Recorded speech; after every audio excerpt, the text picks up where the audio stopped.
Cara menjaga ukhuwah adalah dengan idfa billati hiya ahsan fa idzal ladzi bainaka wa bainahu adawah ka'annahu waliyun hamim. Balaslah keburukan dengan kebaikan, sehingga orang yang tadinya memusuhi kamu berubah menjadi pembela yang setia kepadamu. Ayatnya gitu. Idfa billati hiya ahsan fa idzal ladzi bainaka wa bainahu adawah ka'annahu waliyun hamim. Balaslah keburukan dengan kebaikan, sehingga orang yang tadinya memusuhi kamu tiba-tiba menjadi pembela yang setia kepadamu. Apa contohnya? Contohnya perselisihan yang terjadi antara Abdullah bin Zubair dengan Muawiyah bin Abi Sufyan. Ada dua sahabat, dua-duanya hebat, keren. Cuman keturunannya beda. Abdullah bin Zubair, ayahnya adalah Zubair bin Awam. Zubair bin Awam satu dari 10 sahabat yang dijamin masuk surga. Keren ya ayahnya ya. Anak seorang laki-laki yang dijamin masuk surga. Julukan Zubair bin Awam adalah Hawari Rasul, pembela Nabi. Orang yang sangat ngebelain Nabi. Ibunya Abdullah namanya Asma bintu Abi Bakar. Berarti Abdullah cucunya Abu Bakar. Asma adalah seorang perempuan yang pernah membantu Nabi dalam hijrah dengan membelah ikat pinggangnya. Satu dipakai untuk mengikat bawaan Nabi di onta, satu lagi dipakai untuk mengikat bajunya sebagai tali pinggang. Sejak saat itu Asma diberikan julukan, jadi dia punya nama apa? Julukan lah ya. Julukan itu kalau sekarang mungkin nama akun. Maka sejak itu nama akun itu kalau bahasa Arabnya kunyah. Jadi akunyah gitu, maksa. Jadi julukannya Asma adalah Zatin nitaqain, perempuan yang punya dua ikat pinggang. Itu pujian buat Asma. Ini adalah ayah ibunya Abdullah. Dan tahukah kita Abdullah siapa? Abdullah adalah sahabat Nabi, bayi yang pertama lahir di kota Madinah setelah Nabi hijrah. Bayi yang pertama lahir di kota Madinah setelah Nabi hijrah. Kenapa spesial? Karena orang Yahudi itu memantra-mantrai kaum muhajirin ketika mereka hijrah. Kata orang Yahudi, siapa yang berhijrah ke kota Madinah, kami kutuk, gak akan punya keturunan. Sehingga sahabat muhajirin galau.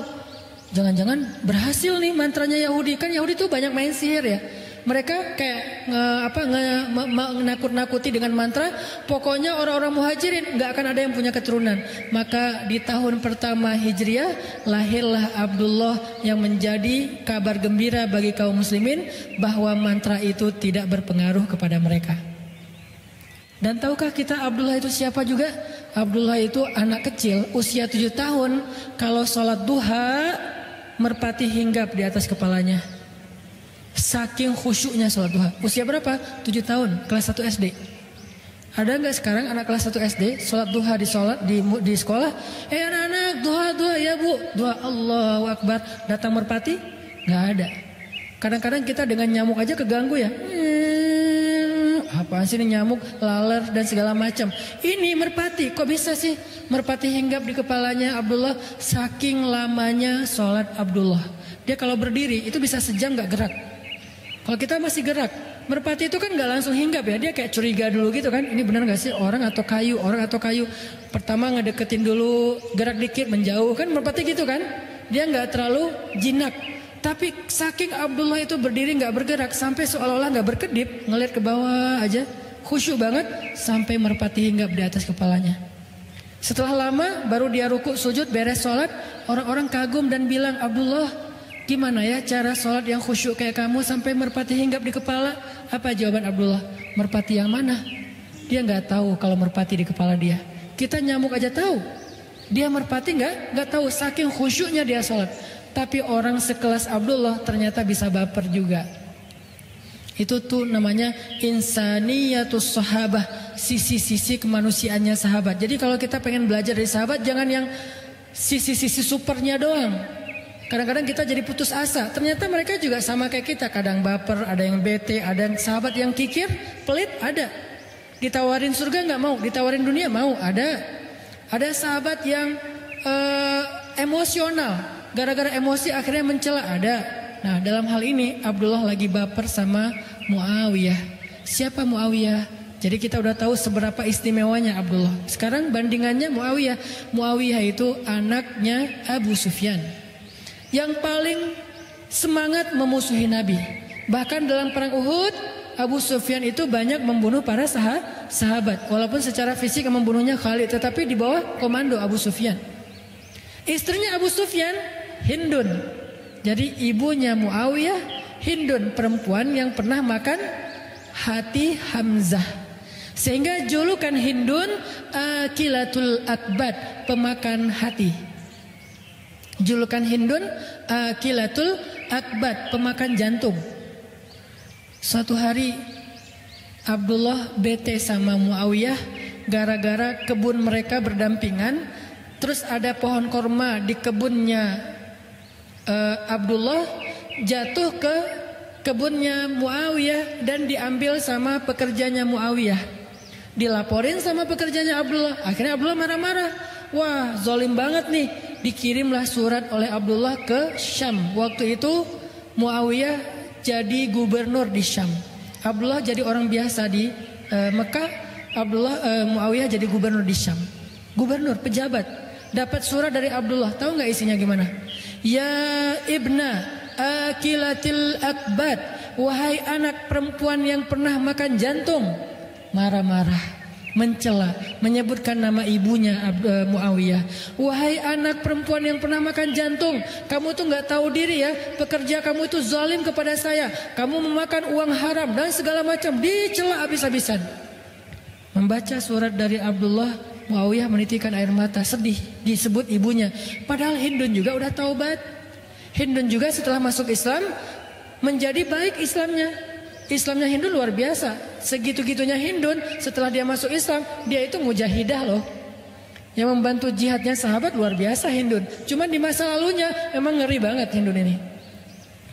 Disebut sekarang kejahatan ibunya, padahal ibunya juga sudah bertaubat. Sedih Muawiyah. Tapi walaupun dia sedih dan kecewa, Muawiyah mencoba untuk idfa billatihi ahsan, balaslah dengan yang lebih baik. Akhirnya Muawiyah tulis surat balik. Bismillahirrahmanirrahim. Assalamualaikum warahmatullahi wabarakatuh. Ya ibna hawarir rasul wa ya ibna dzatin nitaqain. Coba balasannya. Dimarahin oleh Abdullah dengan kalimat wahai anak perempuan pemakan jantung, tapi dibalas wahai anak seorang pembela Nabi, wahai anak seorang perempuan yang punya dua ikat pinggang. Dipuji orang tuanya oleh Muawiyah. Sehingga dia mengatakan saya nggak tahu kejadian itu. Saya akan minta penjelasan kepada pegawai saya. Kalau itu benar, saya akan kembalikan hakmu. Maafkan saya ya. Demi Allah saya nggak ada niat menyakiti kamu. Tapi di awalnya udah dipuji kedua orang tuanya. Abdullah membaca surat itu langsung beristighfar. Astagfirullahaladzim, saya udah dosa. Dia nangis juga karena dia ngerasa bersalah. Langsung dia ambil ontanya, dia menuju ke Syam. Dia pergi ke Syam dari Mekah. Sampai di Syam, dia langsung menemui Muawiyah. Dia peluk Muawiyah. Dia katakan, wahai Muawiyah, balas saya dengan kata-kata yang sama. Kata Muawiyah, kami bukan orang yang diajarkan untuk mencela. Makin terpukul Abdullah. Padahal kan secara kualitasnya Abdullah ini lebih dahsyat ya. Ibadahnya dahsyat. Orang tuanya orang-orang hebat. Kakeknya itu Abu Bakar As-Siddiq. Tapi dikatakan kayak gitu oleh Muawiyah, seolah-olah dia diajarkan sesuatu yang dia udah lakuin itu. Kami kaum yang tidak tahu cara mencela, kata Muawiyah. Kami nggak ngerti gimana cara mencela.